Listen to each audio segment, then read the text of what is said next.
विघ्नेशाय नमः। हर हर महादेव। संध्या की तपस्या उसके द्वारा भगवान शिव की स्तुति तथा उससे संतुष्ट हुए शिव का उसे अभीष्ट वर दे मेधातिथि के यज्ञ में भेजना। ब्रह्मा जी कहते हैं, मेरे पुत्रों में श्रेष्ठ महाप्राध नारद तपस्या के नियम का उपदेश दे। जब वशिष्ठ जी अपने घर चले गए तब उस तप के उस विधान को समझकर संध्या मन ही मन बहुत प्रसन्न हुई। फिर तो वह सानंद मन से तपस्विनी के योग वेश बनाकर ब्रह्मलोहित सरोवर के तट पर ही तपस्या करने लगी। वशिष्ठ जी ने तपस्या के लिए जिस मंत्र को साधन बताया था उसी से उत्तम भक्ति भाव के साथ वह भगवान शिवकर की आराधना करने लगी। उसने भगवान शिव में अपने चित्त को लगा दिया और एकाग्र मन से वह बड़ी भारी तपस्या करने लगी। उस तपस्या में लगे हुए उसके 4 युग व्यतीत हो गए। तब भगवान शिव उसकी तपस्या से संतुष्ट हो बड़े प्रसन्न हुए तथा बाहर भीतर और आकाश में अपने स्वरूप का दर्शन कराकर जिस रूप का वह चिंतन करती थी उसी रूप से उसकी आंखों के सामने प्रकट हो गए। उसने मन से जिनका चिंतन किया था वही प्रभु शंकर को अपने सामने खड़ा देख वह अत्यंत आनंद में निमग्न हो गई। भगवान का मुखारविंद बड़ा प्रसन्न दिखाई देता था। उनके स्वरूप से शांति बरस रही थी। वह सहसा भयभीत हो सोचने लगी कि मैं भगवान हर से क्या कहूँ, किस तरह उनकी स्तुति करूँ। इसी चिंता में पड़कर उसने अपने दोनों नेत्र बंद कर लिए। नेत्र बंद कर लेने पर भगवान शिव ने उसके हृदय में प्रवेश करके उसे दिव्य ज्ञान दिया, दिव्य वाणी और दिव्य दृष्टि प्रदान की। जब उसे दिव्य ज्ञान, दिव्य दृष्टि और दिव्य वाणी प्राप्त हो गई तब वह कठिनाई से ज्ञात होने वाले जगदीश्वर शिव को प्रत्यक्ष देखकर उनकी स्तुति करने लगी। संध्या बोली, जो निराकार और परम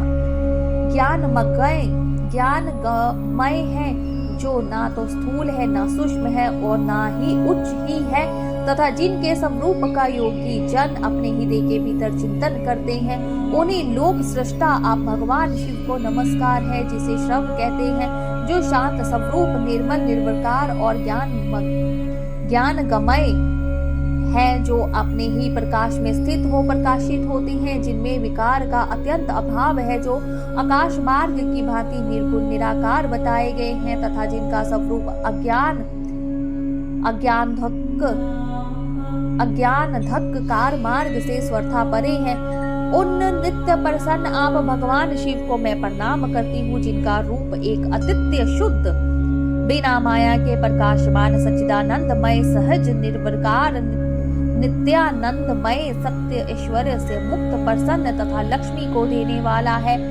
उन आप भगवान शिव को नमस्कार है, जिनके स्वरूप की ज्ञान रूप से ही उद्भावना की जा सकती है, जो इस जगत में स्वर्थाभिन्न है एवं सत्य प्रधान ध्यान के योग्य आत्मा स्वरूप सारभूत सबको पार लगाने वाले तथा पवित्र वस्तुओं में भी परम पवित्र है। उन आप महेश्वर को मेरा नमस्कार है, आपका जो स्वरूप शुद्ध मनोहर रत्नमय आभूषणों से विभूषित तथा स्वच्छ कर्पूर के समान गौरवर्ण है, जिसके अपने हाथों में वर अभय शूल और मुंड धारण कर रखा है, उस दिव्य चिन्मय सगुण साकार विग्रह से सुशोभित आप योग युक्त भगवान शिव को नमस्कार है। आकाश, पृथ्वी, दिशाएं, जल, तेज तथा काल ये जिनके रूप हैं, उन आप परमेश्वर को नमस्कार है। प्रधान प्रकृति और पुरुष जिनके शरीर रूप से प्रकट हुए हैं, अर्थात वे दोनों जिनके शरीर हैं, इसीलिए जिनका यथार्थ रूप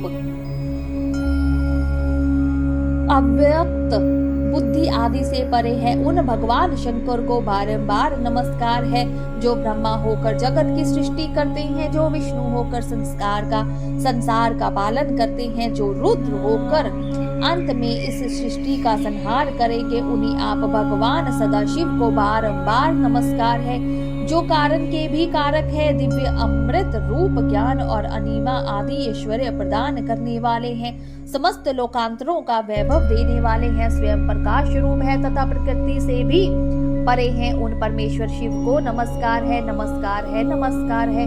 यह जगत जिनमें भिन्न नहीं कहा जा सकता, जिनके चरणों से पृथ्वी तथा अन्य अंगों से संपूर्ण दिशाएं, सूर्य, चंद्रमा, कामदेव एवं अन्य देवता प्रकट हुए हैं और जिनकी नाभि से अंतरिक्ष का आविर्भाव हुआ है, उन्हें आप भगवान शंभु को मेरा नमस्कार है। प्रभु आप ही सबसे उत्कृष्ट परमात्मा है। आप ही नाना प्रकार की विद्याएं हैं। आप ही हर संहार करता है।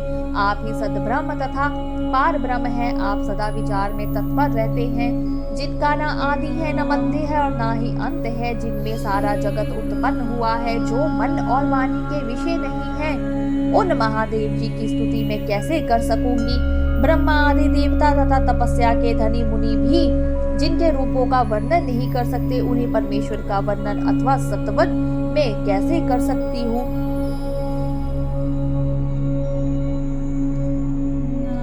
हे प्रभु, आप निर्गुण है। मैं मूढ़ स्त्री आपके गुणों को कैसे जान सकती हूँ। आपका रूप तो ऐसा है जैसे इंद्र सहित संपूर्ण देवता और असुर भी नहीं जानते।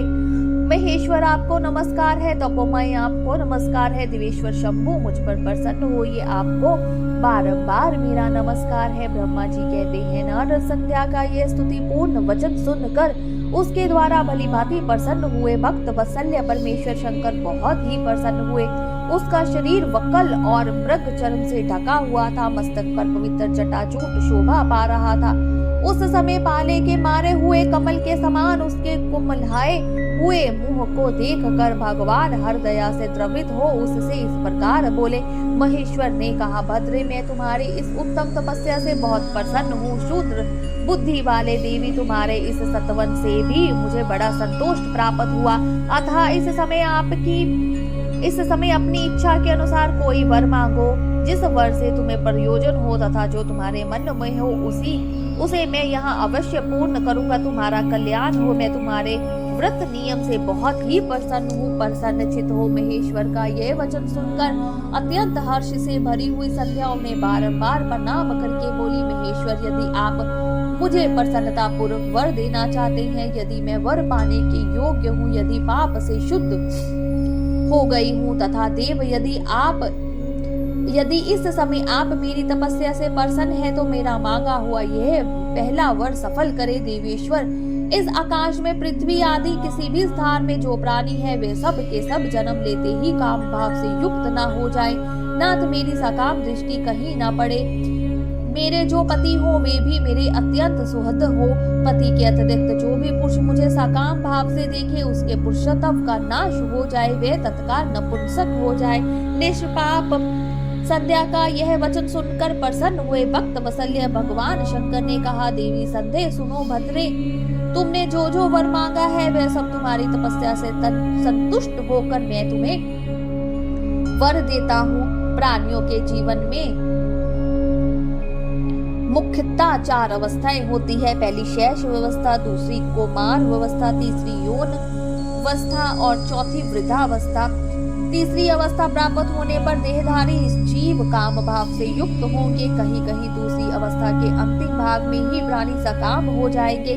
तुम्हारी तपस्या के प्रभाव से मैंने जगत में सकाम भाव के उदय की यह मर्यादा स्थापित कर दी है, जिससे देहधारी जीव जन्म लेते ही काम सक्त न हो जाए। तुम भी इस लोक में वैसे दिव्य सती भाव को प्राप्त करो जैसा तीनों लोकों में दूसरी किसी स्त्री के लिए संभव नहीं होगा। पानी ग्रहण करने वाले पति के सिवा जो कोई भी पुरुष सकाम होकर तुम्हारी ओर देखेगा वह तत्काल नपुंसक होकर दुर्बलता को प्राप्त हो जाएगा।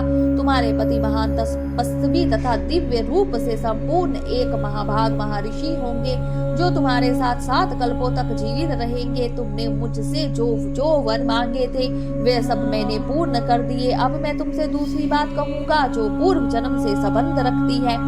तुमने पहले से ही यह प्रतिज्ञा कर रखी है कि मैं अग्नि में अपने शरीर को त्याग दूंगी। इस प्रतिज्ञा को सफल करने के लिए मैं तुम्हें एक उपाय बताता हूँ, उसे निसंदेह करो। मुनिवर मेधा तिथि का एक यज्ञ चल रहा है जो 12 वर्ष तक चालू रहने वाला है। उसमें अग्नि पूर्णता प्रज्वलित है। तुम बिना विलंब किए उसी अग्नि में अपने शरीर का उत्सर्ग कर दो। इसी पर्वत की उपत्यकाल में चंद्रभागा नदी के तट पर तापसाश्रम में मुनिवर मेधातिथि महायज्ञ का अनुष्ठान करते हैं।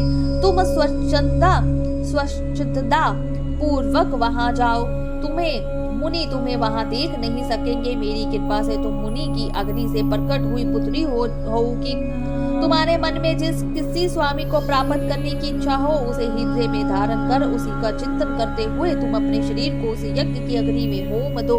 संदेह जब तुम इस पर्वत पर 4 युगों के लिए कठोर तपस्या कर रही थी, उन्हीं दिनों उस चतुर्युगी सत्ययुग बीत जाने पर त्रेता के प्रथम भाग में प्रजापति दक्ष के बहुत सी कन्याएं हुई। उन्होंने अपनी उन सुशीला कन्याओं का यथायोग वरों के साथ विवाह कर दिया। उनमें से 27 कन्याओं का विवाह उन्होंने चंद्रमा के साथ किया। चंद्रमा अन्य सब पत्नियों को छोड़कर केवल रोहिणी से ही प्रेम करने लगे। इसके कारण क्रोध से भरे हुए दक्ष जब चंद्रमा को शाप दे दिया, तब समस्त देवता तुम्हारे पास आए, परंतु संदेह बिना मन तो मुझ में लगा हुआ, तुम्हारा मन तो मुझ में लगा हुआ था, अतः तुमने ब्रह्मा जी के साथ आए हुए उन देवताओं पर दृष्टिपात ही नहीं किया। तब ब्रह्मा जी ने आकाश की ओर देखकर और चंद्रमा पूर्ण अपने स्वरूप को प्राप्त करेंगे उद्देश्य मन में रख के उन्हें शाप से छुड़ाने के लिए एक नदी की सृष्टि की, जो चंद्र या चंद्रभागा नदी के नाम से विख्यात हुई। चंद्रभागा के प्रादुर्भाव काल में ही महर्षि मेधातिथि यहाँ उपस्थित हुए थे। तपस्या के द्वारा उनकी समानता करने वाला ना तो कोई हुआ है, न होगा ही। उन महर्षि ने महान विधि विधान के साथ दीर्घ काल तक चलने वाले ज्योतिषटोम नामक यज्ञ का आरंभ किया है। उसमें अग्निदेव पूर्ण रूप से प्रज्वलित हो रही हैं। उसी आग में तुम अपने शरीर को डाल दो और परम पवित्र हो जाओ। ऐसा करने से इस समय तुम्हारी वह प्रतिज्ञा पूर्ण हो जाएगी। इस प्रकार संध्या को उसके हित का उपदेश देकर देवेश्वर भगवान शिव वहीं अंतर ध्यान हो गए। बोलिए शंकर भगवान की जय, उमापति महादेव की जय, हर हर महादेव।